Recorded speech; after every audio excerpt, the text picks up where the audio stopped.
Thousands of students will return to school in Fort McMurray tomorrow, and they will walk into classrooms for the first time since they fled the massive wildfire 4 months ago. David Thurton has more on what's being done to welcome them back.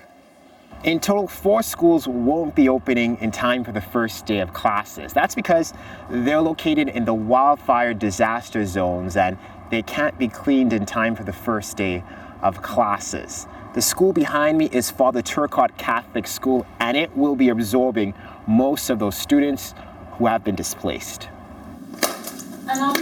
Teachers at Fort McMurray schools are stapling displays to wall boards, cutting out signs, and organizing lesson plans.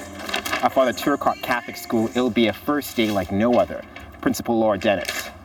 Leading up to this and all continuously, every moment, we're receiving resources, textbooks, furniture, so it's been a very, very busy, hectic week. Like most of the city's schools, all its surfaces were sanitized.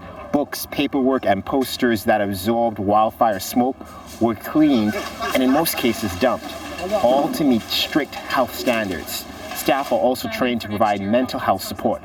I should also mention that no one's really sure how many students will show up on the first day of classes. Yes, the school board estimates that enrollment might be lower by about 5 to 10%, or it might be higher.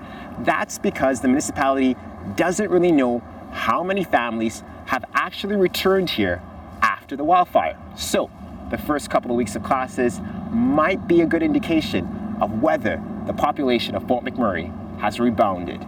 David Thurton, CBC News, Fort McMurray.